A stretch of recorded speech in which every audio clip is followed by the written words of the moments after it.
কাজ করলো তো ভাই, আমার জন্য সামনের দোকান থেকে দুটো সিগারেট নিবি আর তোর জন্য 1 টাকা বিড়ি দিয়ে দিস। জানিয়া কি হলো? ওরে ওরে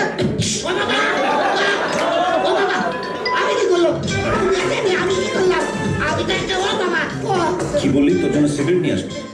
আমার বাড়িতে চা নিয়ে আসার একটা লোক আর চা দেওয়ার আর একটা লোক, আর আমি তোর জন্য সিগারেট নিয়ে আসবো? হ্যাঁ, আমি আমেরিকান কফি খাবো, ব্ল্যাক কফি না ফিল্টার কফি আমি নিজেও জানি না, তাই আমার জন্য এই গোটা কফি শপটা বসিয়ে রেখেছি, আর তোর জন্য আমি সিগারেট নিয়ে আসবো। আয় এদিকে দেখ, দেখ আমি আলু পটল ঝিঙে কুমড়ো কোনটাকে কি বলে জানি না বলে গোটা দোকানটা এখানে বসিয়ে রেখেছি, আর আমি তোর জন্য সিগারেট নিয়ে আসবো। হ্যাঁ,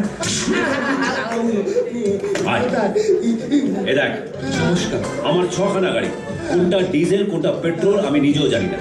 পিসিমণি যখন বলে গাড়িতে তেল ভরে নিয়ে আসতে, তখন গাড়িগুলো এখানেই নিয়ে আসি যাতে ওরা তেল ভরে দেয়, আর আমি তোর জন্য সিগারেট নিয়ে আসবো। হ্যাঁ, তোর জন্য সিগারেট নিয়ে আসবো।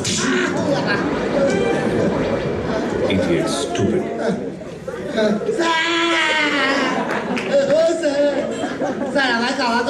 আপনি কেন কষ্ট করছেন? আমাদের এতগুলো লোক রয়েছে।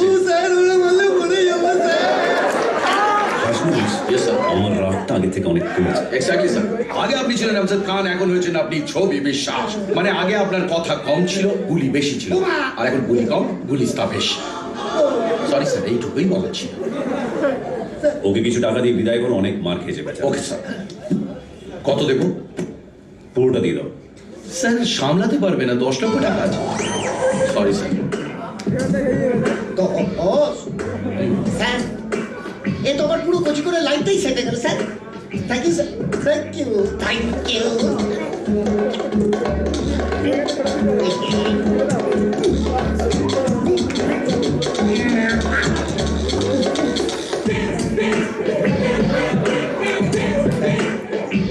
কচি করে ব্রিফকেসটা তো দিলেন স্যার, চাবিটা তো দিলেন না স্যার।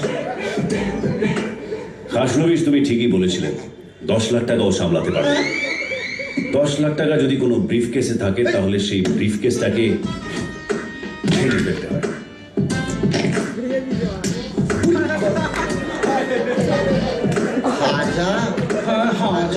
ওইটা নিয়ে চলে যাও, তাহলে ছিপ নিয়ে গেল কোলা ব্যাঙে, মাছ নিয়ে গেল চিলে। যাও। ঠিক আছে স্যার।